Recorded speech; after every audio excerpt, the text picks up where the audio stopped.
let me ask another question about the higher education situation that you mentioned, like the curriculum reform or retooling or thinking about curriculum, not focusing on one particular discipline, but try to widen students' scope. But I'd like to mention one fact first. It's actually also related to what you just said about public awareness. The fact is, we are not getting the best of the best students in technology. Oh, yes, This is yes, a yes, fact, right? yes, I'm not trying to yes, criticize this or whatever, but compare with when you and I were students, yeah, the students today trying to go for engineering or science majors, yes, they are not the best of the best. exactly, So yes, to me, that's related to public awareness about the potential of sure. equipping yourself with some kind of technological background.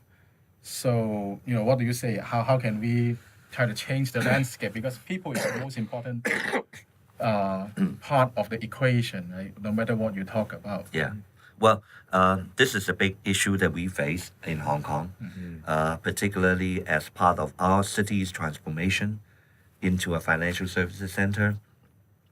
And I have to say, the emergence of the investment banks in the last 30 or so years, basically creating the impression and probably in some cases the reality too of having all these hugely lucrative jobs, well paid, best paid, and so on for a long time, and really attracting a lot of the talents that in, let's say, 30 or more years ago, in my generation, the best secondary school students at that time, they probably would tend to go into the sciences, and they would go into medical, medicine, engineering, and so on, and the sciences. But today, the best students, if you consider the grades at least, obviously they would tend to go into finance or global business and so on.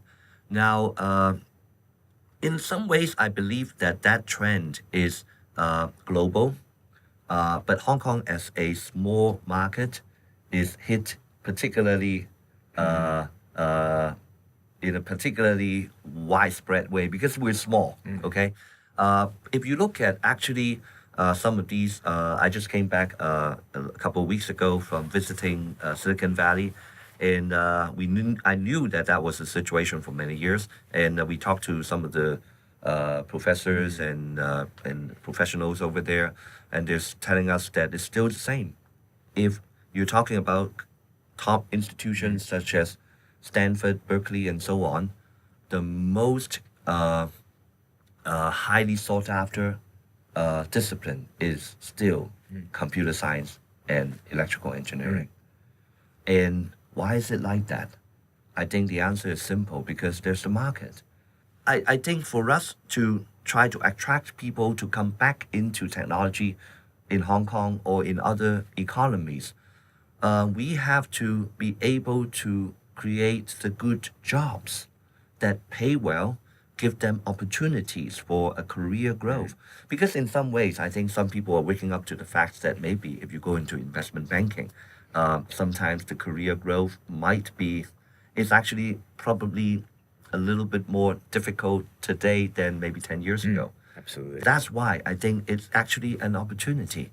But I think it's not enough for a government to just say we're supporting R&D, we're supporting STEM education, and so on, to create the interest in the students. I think to be more practical, a lot of it has to do with the opportunity. Today, we already see that a lot of young people are beginning to go into technologies because they like the freedom to create, the freedom to start up, and so on. But we have to realize that entrepreneurship probably can only work for still a minority of the whole student or young professionals population. We still need very good jobs for these companies for these young people to be able to get into some of these larger companies, to be able to let's say come to Hong Kong to or other cities to create these good opportunities. Now, but the difficulty is we are somewhat in a vicious cycle that the companies will say, if I come to Hong Kong, do I have enough people to hire? These are very difficult issues that we as a society, not just the government, has to deal with. The question is related to your earlier remark about encouraging us as a university to put out more online courses to educate the public. I guess this is also part of the mandate of a university. It's not just educating fee-paying students, but also the general public. So my question is, how should we go about doing this? Should we collaborate with other parts of the societies, like some institutions, industries, or even the government? Well, I think what you are seeing in Hong Kong U and with your online courses now are, good and bad. It's good that you have a large percentage, large number of international students or course takers who are interested, right? But I do think that in recent years, we are seeing that the interest of local students taking continuing education courses has been unfortunately decreasing. Now, this is just an observation, and sometimes the courses could only survive by having a lot of students from the mainland and other countries. Now, does that mean that local young professionals, they're working too hard, they're getting off too late, the jobs are too demanding, or they don't see the necessity or the benefits of taking continuing education and so on? The trend, I do believe, is worrying. And part of it might be because traditionally in Hong Kong, in the past, the government hadn't provided enough incentive or support compared to other Asian countries in providing the kind of fee subsidies for continuing education and so on.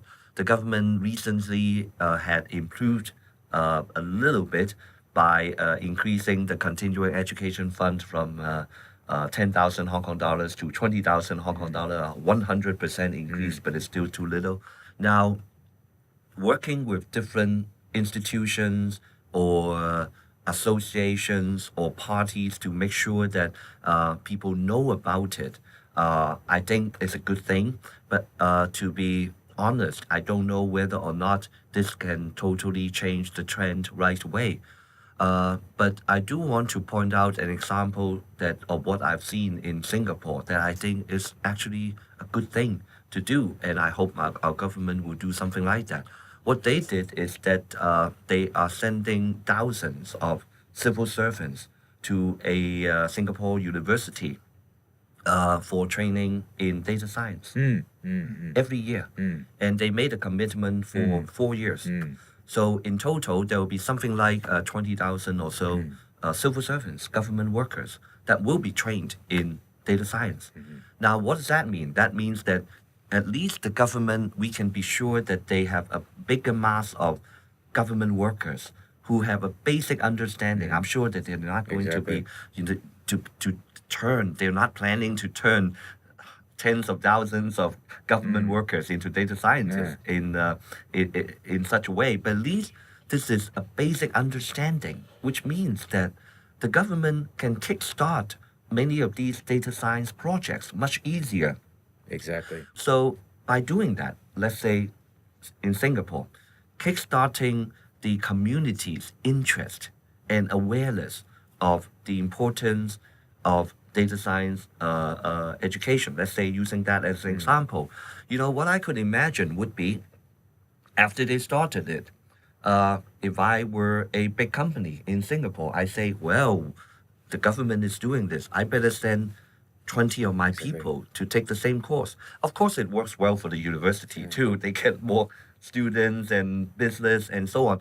With the economy of scale, they could provide a course at a lower cost to the rest of the citizens. So I think it works well for everybody.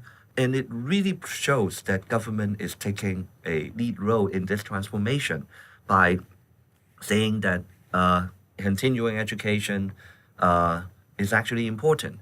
And in particular in these areas that we talk about, be it big data science, be it FinTech, be it AI, machine learning, and so on. Well, so far our government is more willing to provide money for other people to take the courses, but I do hope that they will send their own people to take the courses too. Yeah, thank you very much. Yeah, Charles, I think the takeaway from all of this is that it's really all about building an ecosystem, and that is a challenge with roles for everyone, including university students, government, online learners, as well as industry.